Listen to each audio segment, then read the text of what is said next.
Welcome to Family History Mysteries, a podcast that tells the stories uncovered through family history research, the unexpected stories of everyday people. I am an avid family historian who has been compiling my family tree for over 15 years, with nearly 20,000 people recorded in my trees. Episode 68, The First Anglo Saxon Baby Born on Australian Soil. There is some conjecture about the first baby born to Anglo-Saxon parents on Australian soil. Governor Phillip's reports do not mention the first birth in the colony. On the 12th of February 1790, he simply states the number of births, 59, that had occurred to that date. Researchers believe there's two distinct possibilities: William Nash and Elizabeth Baker. This episode tells the story of both babies and how they fared in Australia. Firstly, William Nash. Some say William Nash was the most likely firstborn on Australian soil. His father, William Nash, was a Marine private, and his mother, Maria Haynes, came as his common-in-law wife. William Nash Sr. was born in 1764 in Cheshire, England. He was a private Marine in the 58th Company based at Plymouth. He had served in 1784 to 1786 on the Plymouth guard ship Bombay Castle. Before the First Fleet sailed from Portsmouth, he received 150 of 200 lashes on the 3rd of May 1787 for unsoldier-like behaviour. He sailed with the First Fleet on the ship Prince of Wales with Maria, referred to as his wife on the ship's indent. Maria Haynes was born in July 1771 at Tonbridge, Kent, England, making her 7 years younger than William. She was only 16 when she sailed in the First Fleet, and on her arrival in the new settlement, Maria was unmarried and pregnant, though she had travelled as William's wife. Their son, William Nash Jr.'s birth record does not exist, but based on his baptism date, many believe that he was the firstborn baby from the First Fleet that was born on Australian soil, and based on the dates, William would have been conceived on the voyage out to Sydney. He was baptised on the 25th of May 1788 and died on the 19th of June 1789. William Nash Sr. served at Port Jackson in the company of Captain John Shea. He married Maria on the 13th of February 1789 at St Philip's Church in Sydney. They were married by licence by Reverend Richard Johnson. This fact is regarded as extraordinary, as marriage licences were only issued by bishops, and there were no bishops in the settlement at this time, so it seems the licence came with them from England. The source of this licence has never been traced. So the theory is that William Nash and Maria had already organised their marriage prior to when they sailed out. On the 4th of March 1790, Maria and William went to Norfolk Island aboard the ship the Sirius. The Sirius struck the reef and proceeded to break up and sink, but it held together long enough to get the supplies and people off. Their second son, John, was born on Norfolk Island, either in 1790 or 1791. Conditions on the island were so bad that the Marines were protesting and were just short of mutiny. John Nash was baptised in Sydney on the 15th of January 1792. William had been discharged from the Marines in 1791 and returned to Port Jackson to enlist in the New South Wales Corps on the 13th of April 1792. Four more children were born to William and Maria. Mary Nash, born on the 2nd of March 1793 and baptised a month later. William Nash, born on the 27th of March 1795 and baptised on the 4th of May for that year. George Nash, born 26th of July 1797, and Sarah Nash, born on the 16th of November 1798. On the 30th of December 1796, William had received a grant of 25 acres at Mulgrave Place, Hawkesbury, and another 180 acres on the 12th of November 1797. William had left the New South Wales Corps in 1797. By 1802, the couple had parted and Maria took the children and was living with Robert Guy. Robert Guy was sentenced to life at the Old Bailey for horse theft, and he arrived in Australia in September 1788 on the Scarborough. He was pardoned on arrival and given 30 acres of land at Concord, and he supported Maria and the children. The family were listed in the Settlers' Muster Book in 1802 with woman and 2 children, which would have been George and Sarah. The 2 older children, Mary and William, were employed elsewhere. By 1803, their farm was at Nepean, and that farm remained in the family for the next 60 years. William's attempts to recover Maria through court action failed in June 1803, partly because he had not taken action on a previous order. This case was between William and Robert Guy, Maria having no input into the case.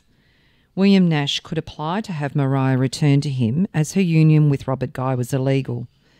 Maria was bound to return to him provided Robert Guy was compelled to quit possession of her. Sounds awfully like Maria was like a piece of property. In June 1803, it outlines the order.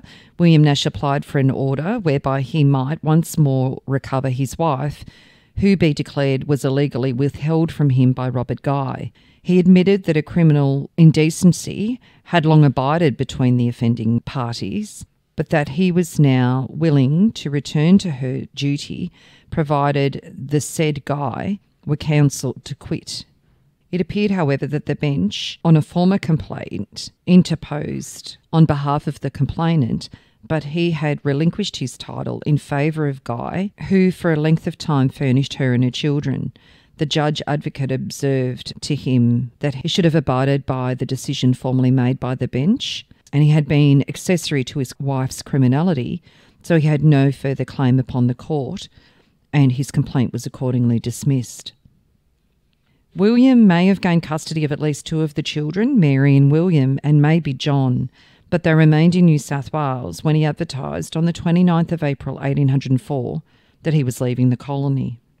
William Nash disappears from the family history in 1804. Did he return to England, or was he lost at sea with son John? In 1806, Maria is listed in the convict musters as the housekeeper to Robert Guy. Maria had a short spell in jail in 1808 for perjury, and Robert Guy was in trouble again over a horse with a mix-up over payment. Family law has it that Robert Guy was a decent man, a successful farmer and a good stepfather. He was a witness at Mary's wedding to Sergeant Robert Hall, and Sarah named her son Robert after him. This boy eventually became the heir to Robert Guy's property. On the 16th of December 1820, Robert Guy died, aged 48, and is buried at Castlereagh. By a will drawn up in 1819, Robert had left his property to Maria for her lifetime and then to go to his namesake Robert. Neither knew if previous spouses were dead or alive at that time that the will was written. Maria was living alone in 1828 at Evan with 30 acres, of which 25 were cultivated, and owned 2 horses. Maria died on the 13th of November 1844, aged 74, and was buried in an unmarked grave at Castlereagh. Descendants erected a memorial plaque to her at Castlereagh in 2004. William Nash's name appears on a monument to the pioneers of the Hawkesbury district, even though it's presumed he left the colony. And the memorial plaque states, "Somewhere in this cemetery lies our first fleet ancestor, Maria Nash, née Haynes, 1770 to 1844, married William Nash, a marine private, on the 13th of February 1789 at St Phillip's Church, Sydney. Maria and William arrived on the First Fleet on the Prince of Wales in 1788, common law wife of Robert Guy from 1802 until his death in 1820. Contributions received from members of the Williams and Nash families." So William and Mary's children. The first was John Nash, who was baptised on the 15th of January 1792. A family source named him William Nash. There's no further information that can be gleaned on John or William. The second child, Mary Nash, was born on the 2nd of March 1793 and baptised on the 2nd of April 1793. She married Robert Hall on the 12th of March 1810 at St Phillip's in Sydney when she was 17 and Robert was 40. He came out as a free settler on the Eliza. Mary and Robert seemed to adopt a child who was born in 1800, and they had a daughter in 1809 before they were married. They also had another daughter in 1820. The third child, William Nash, was born on the 27th of March 1795 and baptised on the 4th of May, and William Jr. died of a snake bite in 1808. and a small article states, William Nash, a fine boy of 13 years of age, died a few days since at the Nepean in consequence of a bite of a snake, which was almost immediately succeeded by lethargy, in which he lived several hours. The fourth child, George Nash, was born on the 26th of July 1797 at Mulgrave Place near Windsor. He spent his youth in the Castlereagh district with his mother and stepfather Robert Guy, before being employed in 1815 by Sydney businessman Henry Marr. George remained in Marr's employ until 1823-1824, when he returned to the Castlereagh district to claim a land grant that he'd been promised in 1821. His 60-acre grant in the parish of Londonderry, north-east of Castlereagh, was surveyed in 1826 and remained in George's possession until 1855. He called it Summer Hill. He married Mary Ann Lees on the 17th of April 1826 at Castlereagh. Mary was 16 and George was 29. Mary was the daughter of John Lees and Mary Stevens. John Lees had arrived as a private in the New South Wales Corps on board the Ganges in 1797, and he became a prominent Wesleyan, building the first Wesleyan chapel in New South Wales 2 decades later. Mary Stevens arrived as a convict by the Earl Cornwallis in 1801. The Nash family remained at the Castlereagh district until 1848, farming George's land along with 40 acres that they had purchased from their neighbour in 1833. After leaving Castlereagh in 1856, they owned land at Chain of Ponds in Richmond Road, Cumberland, for a few years before travelling across the Blue Mountains to a little village of Hartley. Hartley was one of the thriving districts of New South Wales in the 1850s and 1860s. George worked there as an innkeeper, a farmer and a carrier until the mid-1860s, when he and his wife headed north to the Inverell district. They had 11 children. They apparently settled on land selected by their son John Nash on the McIntyre River at Brodie's Plains, southeast of Inverell. George died at Brodie's Plains in 1870. His son John was the informant on his death certificate, and he stated that his father was William Nash, a farmer, and mother unknown. The Nash farm at Brodie's Plains passed out of the family's hands in 1885. Sarah Ann Nash was born on the 16th of November 1798 at Mulgrave Place. She married John Williams, a convict, on the 10th of January 1814 at St John's, Parramatta. John was convicted on the 22nd of April 1806 and came out on the Duke of Portland in 1807. He was a redhead from Brecknockshire in Wales, who'd been sentenced to 14 years transportation after deserting the 35th Sussex Regiment. John Williams received an absolute pardon in January 1816. They lived at Castlereagh in 1820, and in 1822 John was given a 50-acre land grant at West Bargo near Camden. John and his family then settled south of Queanbeyan on the western bank of the Jerrumbombera Creek. In 1839, John applied for a depasturing licence for the Monaro district, moving his cattle to a run near Nimitabel that eventually became known as the Head of Curry Flat. His family joined him there by mid-1840. Around 1848, John and Sarah sold Head of Curry Flat and relocated to Grocers Plain at Ingabyra, south of Jindabyne, a cattle run that was held by their son-in-law Martin Hyland. They were residing at Grocers Plain in 1854 when John died from exposure while riding his horse from Jindabyne to Grocers Plain. In 1863, Sarah's sons acquired the lease for a nearby run known as the Gullies, where Sarah and other members of her family soon settled afterwards. John and Sarah had 13 children, and Sarah died on the 12th of May 1875 at their property the Gullies, aged 76 from measles. She was listed as a grazier at the time of her death, and John and Sarah are both buried in the Myalla Cemetery at Cooma. And there's also a plaque that marks the memory of John Williams and his wife Sarah, early Australian pioneers. This plaque commemorates the 200th anniversary of John Williams's arrival in New South Wales on the Duke of Portland on the 27th of July 1807.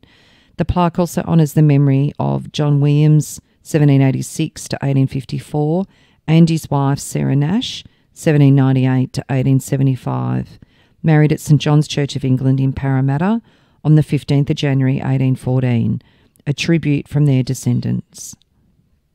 And the second Anglo-Saxon child thought to be the first baby born in the colony was Elizabeth Baker.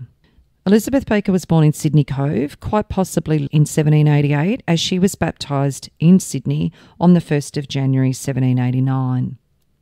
She was the daughter of Susanna Huffnell, a convict, and William Baker, Sergeant of the Marines First Fleet. There is no record of a marriage between William and Susanna. Susanna's surname is recorded as Hoffnell, one of the many variations of her surname recorded.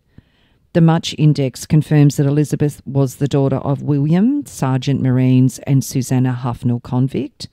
The baptism would have been conducted by the Reverend Richard Johnson, the chaplain to the settlement, even though no church existed at the time. William Baker was born in England in about 1761. He enlisted in the 53rd Portsmouth Company of the Royal Marines at Portsmouth and sailed on the Charlotte in the First Fleet. While en route to Sydney, William shot himself in the foot with his own rifle, an accidental shooting. He made a full recovery from his injuries and rejoined Marine duties. Following his arrival in Port Jackson, he was promoted to sergeant and posted to the position of the Governor's orderly sergeant. As orderly sergeant to the Governor, Baker was a junior official on the Governor's personal staff, and he would have lived in the Governor's camp. In July 1788, it was recorded that he was attached to the Watkin Tench Company as a captain-lieutenant. Sergeant Baker's name appears only on the first Norfolk Island victualling list, made up after the wreck, and it therefore must be assumed that he returned to Sydney after the wreck. The Supply had accompanied the Sirius on this occasion, and Baker was probably one of the two Marines known to have been taken back to Sydney from the Sirius crew at that time. Back in Sydney, Sergeant Baker continued his duties as the orderly sergeant to the Governor. William returned to England on board the ship Atlantic. On the 25th of October 1794, William then returned to Australia on board the ship Surprise. Following his discharge, he established a 40-acre farm on the Hawkesbury River, and he also had a land grant at Toongabbie and a 30-acre grant at Mulgrave. He married Elizabeth Lavender on the 26th of August 1795 in Sydney, and Elizabeth died in April 1824. William eventually settled in Hobart, Tasmania. He held 30 acres at Argyll and 200 acres at Ulva in Tasmania. William did not rejoin the Royal New South Wales Regiment as others had. He died on the 14th of September 1836, aged 75, in Hobart, Tasmania. Elizabeth Baker's mother, Susanna Huffnell, she was born in 1765 in Worcestershire, England. She was sentenced to 7 years' transportation at Worcester on the 2nd of October 1786 for theft of apparel. And the Barrow's Worcester Journal records on the 5th of October 1786. At the quarter sessions of this city on Monday last, Susanna Huffnell was convicted of stealing shoes and ordered for transportation. The sentence of Huffnell gives general satisfaction by ridding the country of a very dangerous and abandoned character. Her occupation was listed as a charwoman or a cleaner. She was ordered to the Dunkirk Hulk, and she was 21 when received on the 26th of October 1786. She embarked on the ship the Friendship on the 11th of March 1787 and was then transferred to the Lady Penrhyn, probably at Portsmouth, in April 1787. On her arrival in Australia, she was listed as a servant. Some suggest that she was the Governor's first housekeeper, which would have explained how William Baker and Susanna Huffnell may have met. With her child Elizabeth, she was sent on the Sirius to Norfolk Island on the 4th of March 1790. As we know, William Baker did not stay on Norfolk Island and he was returned to Sydney. It was not long after Susanna's arrival on Norfolk Island that John Clark, alias John Hosier, is recorded as being part of her life. Clark was born in 1753 and had been sentenced to transportation for 7 years at the Old Bailey on the 6th of April 1785 for theft of a silver watch from a man who had stopped near the Mansion House to allow a carriage to pass. John Clark was sent to the Ceres Hulk on the 5th of April 1785, aged 31. He was then discharged into a wagon for Portsmouth on the 24th of February 1787 to embark on the Scarborough on the 27th of February 1787. At Sydney Cove, James Clark worked at the Governor's Farm in 1789.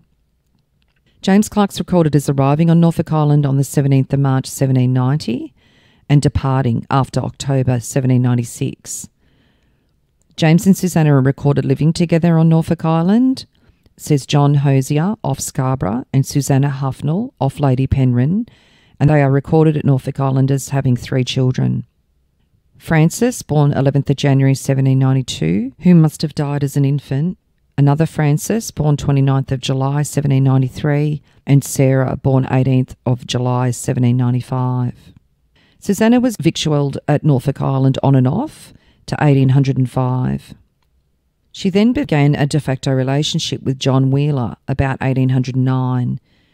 In 1811, under the surname Uffnell, she was mustered in New South Wales, and Susanna died at Castlereagh Street on the 11th of April 1814 under the name Susanna Wheeler, and was buried at St Philip's Church, Old Sydney Burial Ground. So Elizabeth Baker, although her mother Susanna was illiterate, Elizabeth probably went to school on Norfolk Island. Her literacy is demonstrated by 3 examples of well-written letters and memorials in her own handwriting, which are held at the State Archives and Mitchell Library, which date back to the 1820s. So Elizabeth Baker grew up on Norfolk Island. She does appear on various victualling lists as Elizabeth Baker or Elizabeth Huffnell. She is listed in the index of the Norfolk Island Victualling Book in 1802, and she is shown in the Island Victualling List of January 1805 as Elizabeth Huffnell, free woman living off stores, and that means that she was no longer being issued with rations. She is also listed in the General Muster of February 1805 on Norfolk Island. Elizabeth was 16 by 1805, and she was already a mother. She had a baby by Aaron Davis, who she named Francis Hosier Davis, and she had him on the 5th of September 1804 on Norfolk Island. Aaron Davis was 24 when he went to trial on the 29th of March 1785 at Bristol, England, for stealing jewellery. He was given 7 years transportation.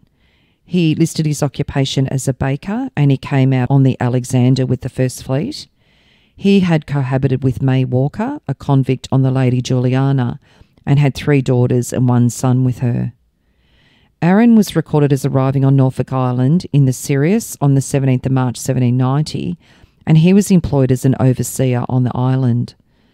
The Norfolk Island Victualling Book shows that Aaron Davis was rationed from 1793 to 1795, and the time that he settled was on the 20th of July 1792.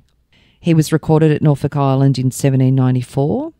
In 1796, he was noted as the proprietor of an allotment block of 12 acres, which was sold in 1800.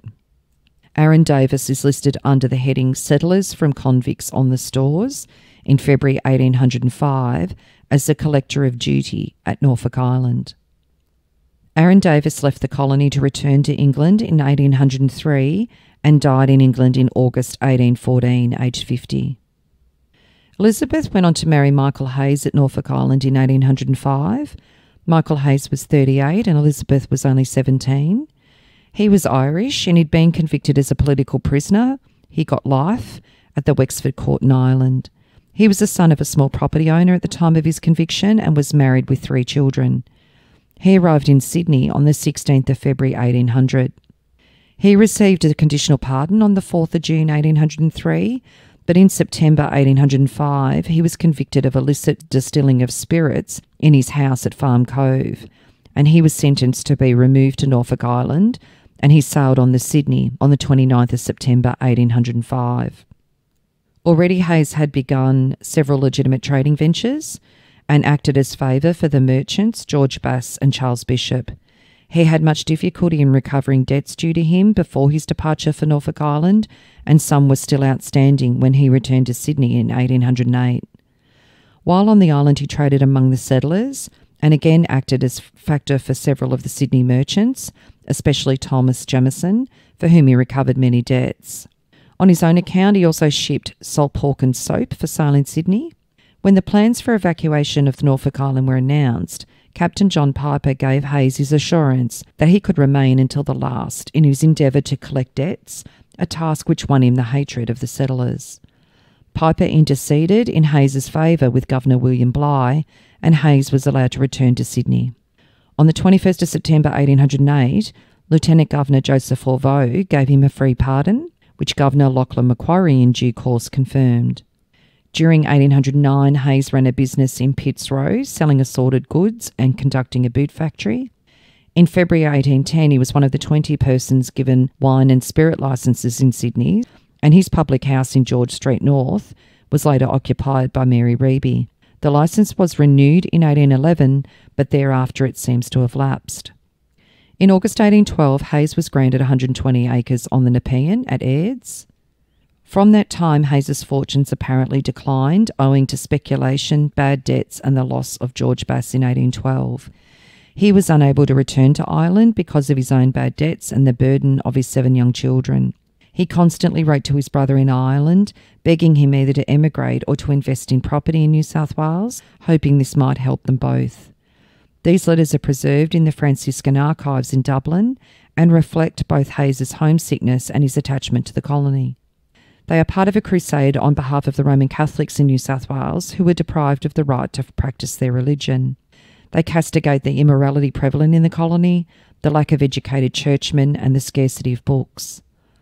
When Commissioner John Thomas Bigg arrived, Hayes led the Catholics in their appeal for justice, his signature being the first on the Catholic petition to Bigg in February 1820, seeking the benefits of their religion and clergy and the right to establish schools to educate their children. It was to Hayes that Bigg sent his assurance that the appointment of Catholic priests to New South Wales was only delayed by the difficulty of finding suitable people. When Fathers John Joseph Theory and Phillip Connolly arrived, Hayes was elected a member of the committee to select the site for the Roman Catholic chapel in July 1820. He did not live long to enjoy the new status and freedom of Roman Catholics in the colony, for on the 7th of September 1825 he was found drowned off the Market Wharf. The Sydney Gazette described him as being once in affluent, respectable circumstances and suggested that he had committed suicide. He was buried in the cemetery at the Sandhills and later reburied at La Perouse. They had 12 children together. In 1823, Elizabeth Hayes made a claim against the Castlereagh Street property. Being the daughter of Susanna Huffnell and William Baker, Elizabeth had married Michael Hayes and the couple had 7 living children. But in 1823, Hayes was in prison and Elizabeth and her family were in financial difficulties. Elizabeth wrote a letter to the Colonel Secretary claiming the property had originally been owned by her mother and passed to her on Susanna's death, with Wheeler only living there because of her kindness. John Wheeler, though, was able to show proof of his ownership from 1809, and he produced this again in 1834.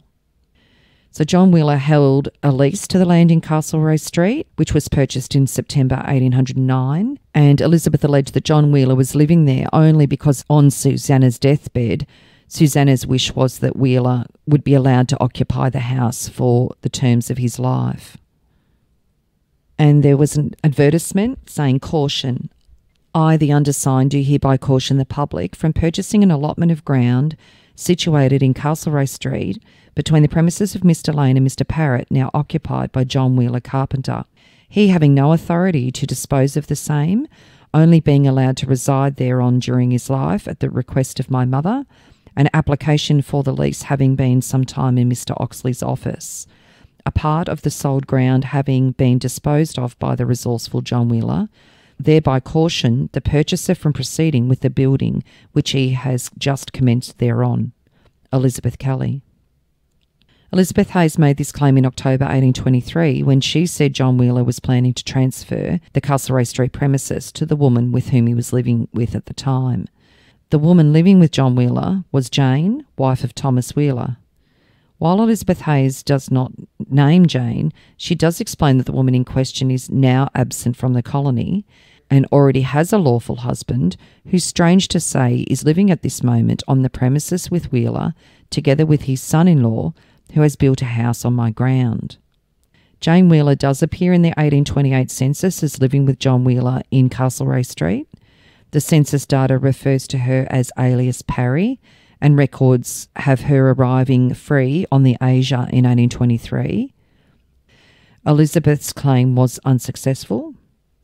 The New South Wales Government Gazette of the 4th of June 1834 published a list of Sydney town allotments and the names of the persons who claimed them. Jane Wheeler claimed 19 perches in Castlereagh Street, and her daughter, Maria Morris, claimed 7 perches. James Morris later claimed that he had bought Maria's allotment from John Wheeler in 1835. Jane Wheeler was living in Castlereagh Street at the time of her death in 1836. She was buried on the 2nd of July 1836. John Wheeler made a will in January 1837 in which he left the larger portion of the Castlereagh Street land, the 19 purchase, to Jane's grandson, James Morris, who was now also a carpenter. His father, James Morris, had become a publican. So John Wheeler lived in the Castlereagh Street home until his death, and he was buried on the 27th of September 1838. Although the entry in the St James Burial Register records state that he's 42, he was actually 75. So you may have noticed that in the article that was written that she named herself Elizabeth Kelly. Well, Elizabeth Hayes remarried in 1826 to William Kelly. William Kelly was also a convict who was given a sentence of 7 years transportation on the 22nd of October 1818 at Middlesex. He left England on the Barring in December 1818. They had a daughter, Matilda, on the 18th of March 1827 in Sydney. However, Matilda died in 1828. Elizabeth continued to protest her claim on the Castlereagh Street land, and Elizabeth and William are recorded in 1828 as printers living in Essex Lane. Elizabeth died on the 2nd of January 1852 in Sydney, aged 64. So I will leave it up to you to make the decision which baby you feel most claims the title of the first Anglo-Saxon baby born on Australian soil. If you are interested in sharing your story on my podcast, Family History Mysteries, please go to my Facebook page and send me a message. If you would like some assistance in filling in the gaps in your family tree to see what mysteries you solve, please get in touch. And don't forget, you can have early access to episodes by subscribing, and you'll also gain access to bonus episodes.